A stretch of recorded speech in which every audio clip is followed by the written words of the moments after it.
Philippine Information Agency, Kapihan na Zamboanga. Sharing with you timely, accurate, and relevant information regarding government programs, projects, and activities. Catch us every Thursday at 4 p.m. on eMedia. Magandang araw, buenos dias, Zamboanga. Welcome sa PIA Kapihan na Zamboanga sa SM City Minpro. Hatid sa inyo ng Philippine Information Agency, SM City Minpro, MCTV, and eMedia. We are live at PIA Western Mindanao Facebook page and other government agencies' Facebook pages including PRO9. And we are also live at Pagadian and Zamboanga del Sur Media, Isa TV Channel 17, PCH Cable TV, and via cable televisions here in Zamboanga City at MCTV and eMedia. Muli po, welcome sa Kapihan na Zamboanga. We will discuss important topics that will help you make more informed decisions wherever you are. And ngayon po, sa buwan ng Pebrero, binabati po natin ang lahat ng Happy Hearts Month. So alam naman po natin, no, during month of February, we are celebrating or observing the Hearts Month. And of course, sineselebrate din natin ang Valentine's Day. So with that po, we will talk about, hindi po Valentine's Day ang pag-uusapan natin ngayon, but we will talk about heart health, no? Or paano po natin aalagaan ang ating mga puso, ang kalusugan po natin. With that, let's welcome po yung ating panauhin ngayong araw.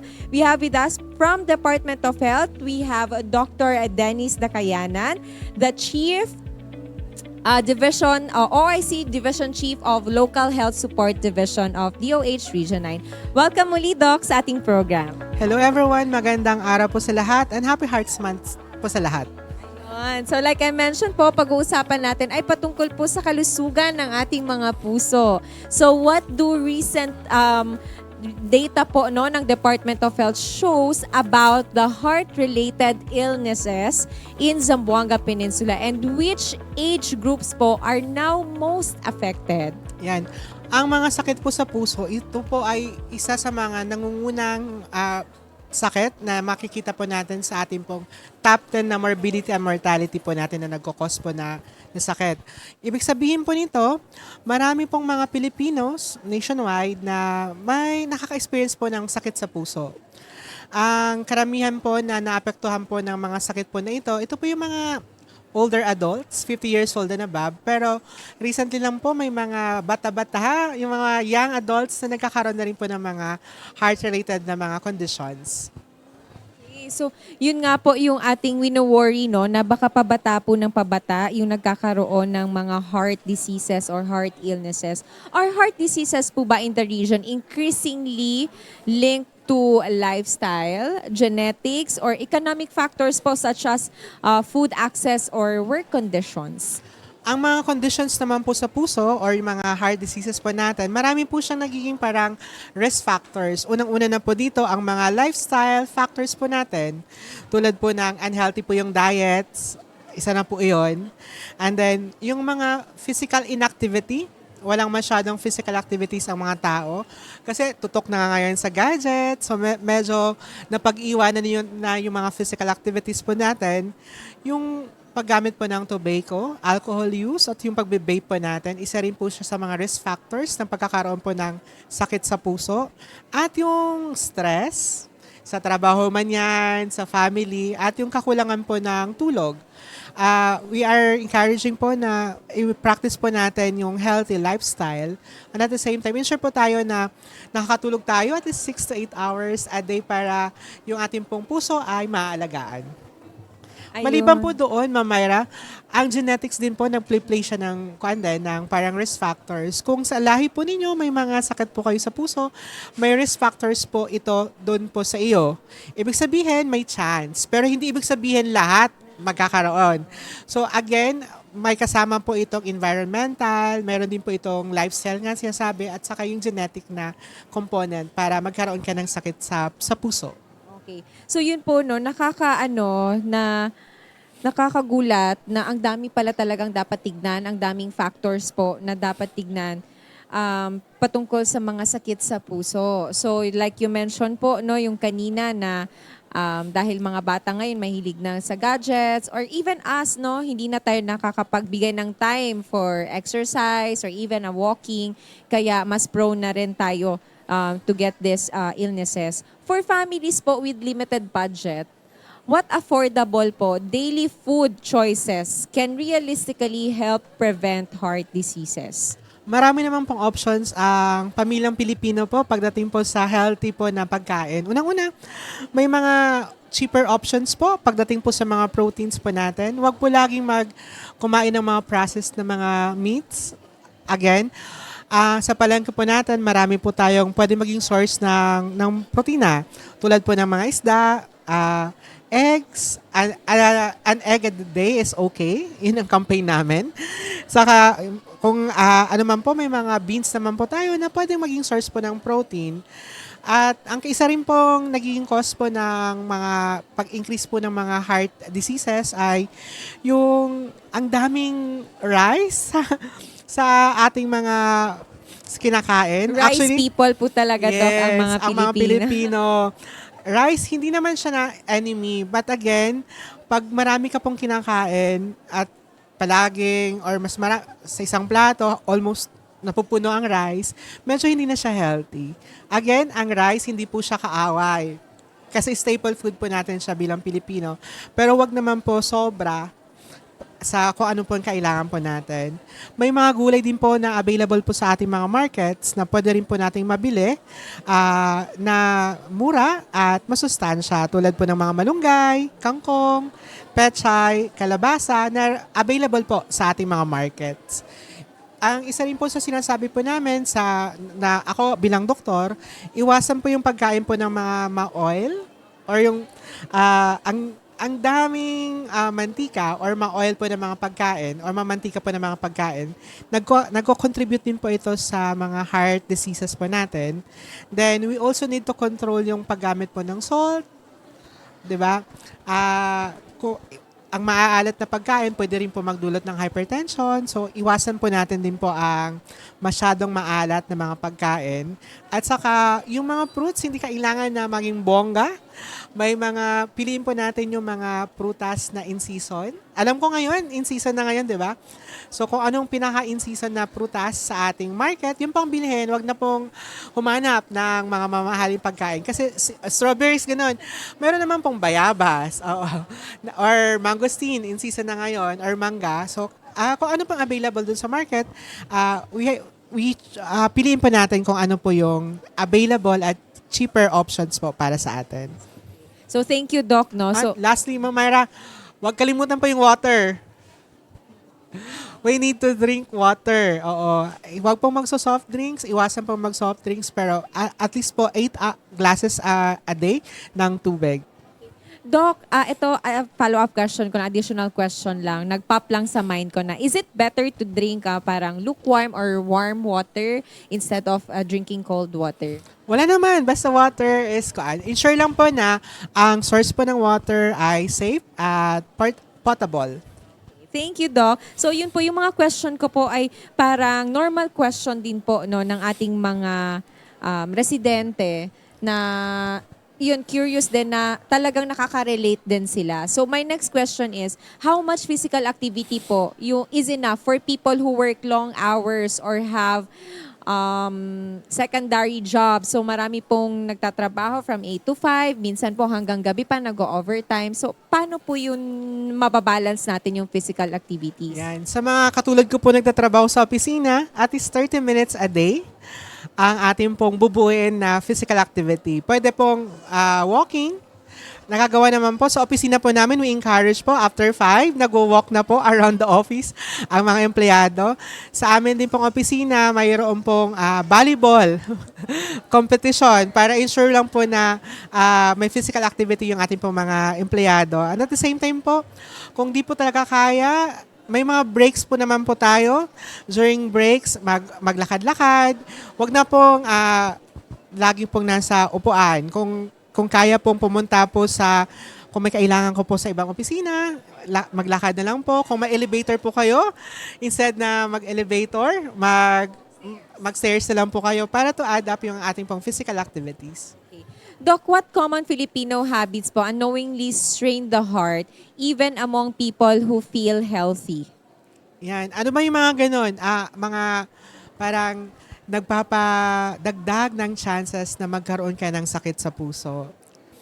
Again, yung sinasabi palagi ng mga Pilipino tuwing kainan, hindi naman maalat. So, magdadagdag ulit ng toyo or asin. Pwede kasing mag-cause yun ng hypertension, mataas po yung sodium content. O di kaya, hindi talaga makakain si Pinoy kung walang rice. Oo. 'Di ba? 1 cup of rice, tas dagdag ng dagdag, lalo pa yung masarap yung usapan.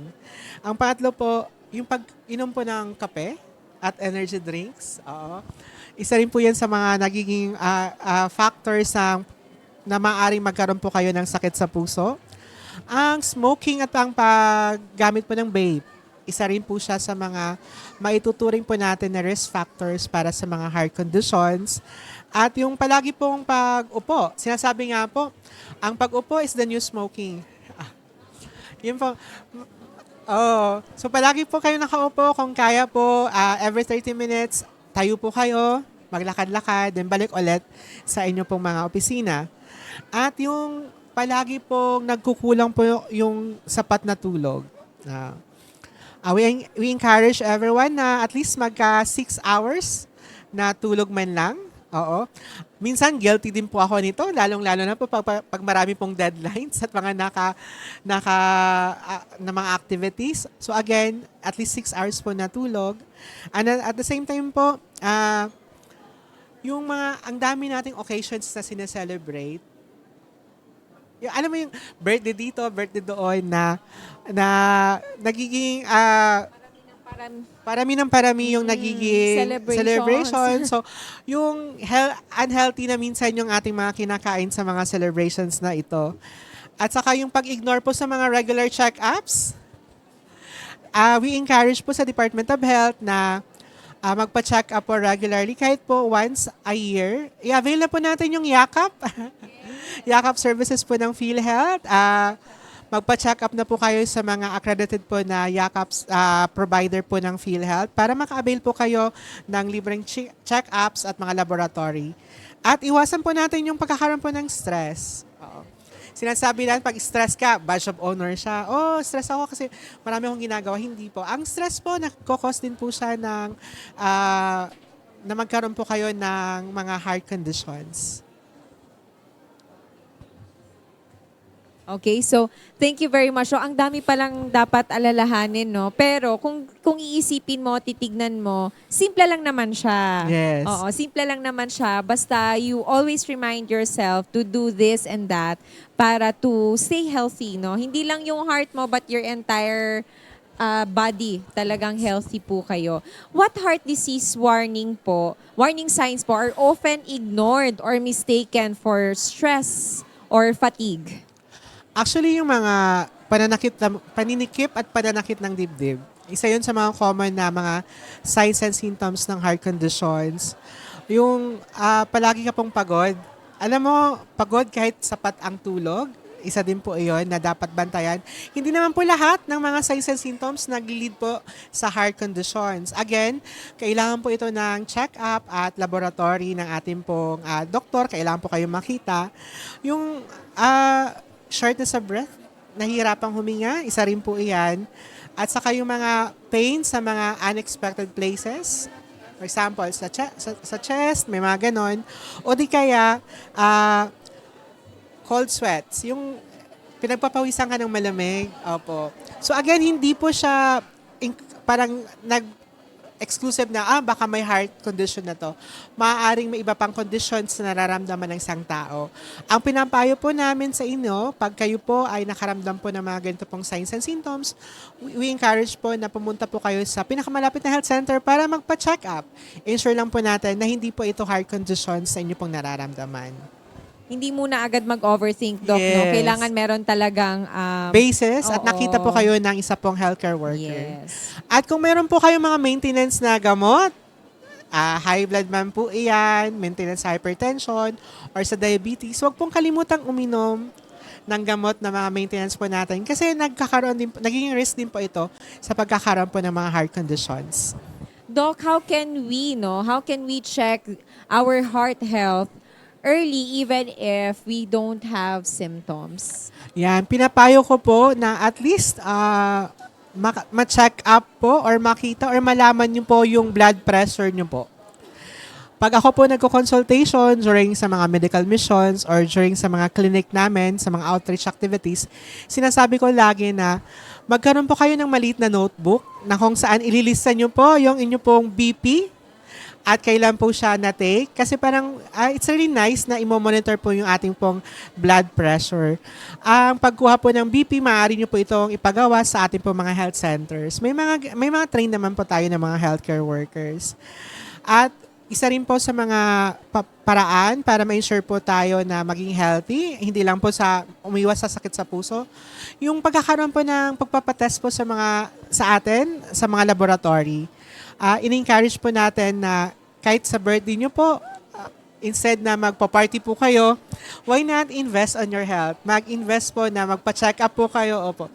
Magpa-check up, regular or annual medical check-up na may laboratory. Aside from the hiking, aside from the physical activity, regalo nyo na po sa inyo pong mga sarili iyon. Na once during your birthday, magpa-check up po kayo at magpa-laboratorio kahit wala po kayong nararamdaman. Again, pwede rin po ito sa yakap. Yes, you mentioned po no na pwedeng regalo na sa sarili yung annual check-up, which is not hard na po ngayon Yes. dahil po sa mga services ng gobyerno. Like you mentioned, si PhilHealth, pag kayo po ay miyembro, meron na po tayong mga free check-ups. And hindi lang po yan, lalong-lalo na po sa mga empleyado din ng gobyerno. Meron na rin tayong insurance, no? Meron Yes. po tayong binibigay na health card para Apo. po sa mga empleyado para they can regularly check their health. Agree ako dun, Ma'am Myra. Actually, sa ating universal healthcare, lahat naman po ng Pilipinong cover ng health insurance po. So, again, ang kailangan lang po dito, magtanong po sa pinakamalapit na health center. Kung may yakap provider po sa inyong lugar, mas doon po magtanong para maka-avail po kayo ng mga services po ng ating pong yakap or ng ating pong health centers. Okay. Doc, you mentioned na po kanina yung about sa vaping and then lack of sleep, nagko-contribute din. Dito po ba sa ating mga younger adults, isa rin po ba sa factor yung pag-inom ng mga energy drinks? Yun po. Yan. Marami actually ngayon na parang nagkakaroon po ng mga risk factors. Unang-unang smoking. Pangalawa, sinasabi nila mas healthy daw ang vaping. Hindi po. Same po yung effect niya doon sa paninigarilyo mismo. Yung pag-inom po ng mga energy drinks, also nagkakaroon po siya ng risk factors. Mataas po yung caffeine content po ng ating pong mga energy drinks. Para po kayong umiinom ng ilang basong kape, magpapapalpitate po iyon ng inyong pong heart. At again, sa mga kabataan, hindi na po ako bata. Sa mga millennials, hindi na po tayo bata. Sa mga younger generations, yung palagi pong nagpupuyat, it could trigger heart conditions at yung pagkakaroon po ng mga sedentary lifestyles. Again, we encourage everyone na mag-walk with your friends or di kaya mag-join sa mga marathons or di kaya sa mga fun run na every Fridays or Saturdays or Weekly Sundays. meron. Yes, meron ganun. Para po yung physical activity po ma-encourage po sa ating pong mga kabataan at sa mga young adults at sa mga older adults din. Okay. Doc, what free or low cost po na heart screening services will DOH offer during Heart Month this 2026 here in Zamboanga City or Zamboanga Peninsula? Yeah. Depende po sa LGU at sa ating pong mga hospitals. May mga free po na mga papacheck up po ng mga BP. May mga LGUs po na nagkakaroon po ng mga purok kalusugan activities sa mga purok po ng ating pong mga barangay na nagpo-provide po sila ng mga basic services po pagdating po sa ating community. Again, makipag-ugnayan lamang po sa ating pong mga health centers sa mga iba't ibang activities para po sa Heart Month. Doc, ito naman. Ano po yung connection po ba, Doc, ng chronic stress, anxiety, and heart disease? Pag anxious person ka ba, parati mo nafe-feel yung anxiety, prone ka ba to have a heart disease? Paano siya mako-connect? Actually, yung mga stress, yung anxiety, konektado siya sa heart disease kasi nag-release tayo ng hormones na pwedeng mag-trigger po ng heart conditions. Tulad po ng mga, for example, Pag kayo po yung stress, di po kayo nakakatulog. Tama po ba? So, kung kulang po kayo or deprived po kayo ng tulog, nakakaroon din po kayo ng ibang nararamdaman. O di kaya masakit po yung ulo. Alam niyo naman po, pag kulang po kayo sa tulog, medyo masakit talaga ang ulo. Nagkakos din po yung mga anxiety sa mga ganun po. Again, we have to manage anxiety. Kung may mga problema po kayo sa mental health, may mga helpline naman po tayo na pwede nyo pong tawagan. Ang isa po, isa rin po sa mga nagkakos po ng pagkakaroon po ng heart disease is yung, alam mo po ba yung, dahil sa nagkakaroon ka na po ng anxiety, mas umiinom pa po kayo ng kape or nag-inom pa po kayo ng mga alcoholic beverages or nagpa-party pa po kayo. Again, pwede naman po yun basta in moderation po. Again, sinasabi po namin na kailangan pong alagaan na ang ating katawan at pag-invest po tayo dun sa ating good health kasi ang sakit, biglang darating na lang yan. At pag nagkasakit po tayo, medyo sometimes nagiging pahirap siya doon sa ating income at sa ating family. Bigla yung sakit. Opo. Huwag pong papa-stress. Huwag rin pong magkakaroon ng anxiety. Kasi, again, pag stress, pwede siya mag-trigger ng mga heart conditions. Okay. So, thank you, Doc, no, for clarifying that. No? Kaya dapat stress-free din tayo. Doc, ito yung mga Pilipino po, mahilig talaga sa mga herbal medicines, no? So, ito po bang mga supplements, yung mga herbal cures for heart health, safe po ba ito or effective? Again, yung mga supplements na yan, food supplement siya. Hindi siya nakatag as medicines. Oo. So, supplement lang po siya. Pag supplement po siya sa inyo pong kinakain, so hindi, again, wala din po siyang therapeutic claims. Napapansin niyo naman po yun sa mga label po nila. So, ang pinapayo po natin, maging healthy po, kumain po ng maayos, ng healthy, para po maging healthy po ang ating pong katawan. Yun po. May mga kailangan din po ang inyo pong iniinom, dumaan po sa masusing pag-aaral po ng FDA. Wag pong bumili sa kung saan-saan. At lalong-lalo na po sa online. Bumili lamang po sa mga legit na mga drugstore po na makikita po sa inyong lugar. Lalong-lalo na yung pag maraming claims na Yes. nakakagamot ng ganito, ganyan, tapos mura lang. Matakot na po tayo. Yes. Actually, dapat siguraduhin nyo po na ang inyo pong iniinom. Kasi kung ano man pong pumasok, kahit ano, supplements man yan, nagkakaroon din po siya ng effects doon sa ating katawan. Okay. Doc, thank you po, no? Simplehan lang po natin, Doc. If residents or if we could do 3 simple things today to protect our heart, what would DOH recommend? Yan. Unang-una, we have to maintain a heart-healthy lifestyle. Paano gagawin to? Mas kumain ng mga prutas, vegetables, at yung mga lean proteins. At bawasan po yung pagkain po ng mga maaalat at matatamis po ng mga pagkain. At saka yung avoid po yung paninigarilyo, yung paggamit po ng vape at ang pag-inom po or limitahan po yung pag-inom po natin ng mga alcoholic beverages. Pangalawa po, maging physically active. Again, kailangan pong mag-walk. Kung kaya nyo pong mag-run, okay po iyon. Or basta maging physically active po kayo.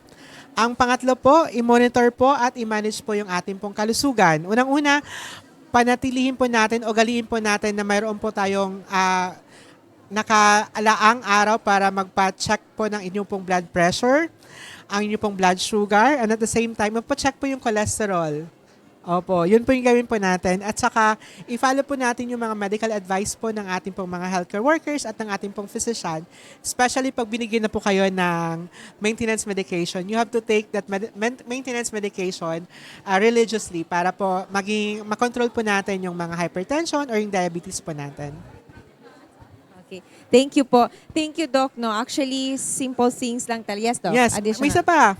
Again, manage yung stress at anxiety. Mag-relax, mag-meditate. Again, yun po yung gagawin natin. Pag weekends, at least naka-relax ka with your family. Kasi ang mental health din po, nagkakos din po ng mga other conditions. Tama, Doc, no? And parati po nating sinasabi na magbigay ng time talaga, prioritize yourself. hindi dapat trabaho ng trabaho lang. Yes, So, agree. dapat may oras din tayo for ourselves. Thank you, Doc, no, sa inyong mga simple tips, no? Simple na mga gagawin para po maalagaan natin ang mga puso natin at hindi lang mga puso natin, ang overall na health natin, ang buong kalusugan po natin.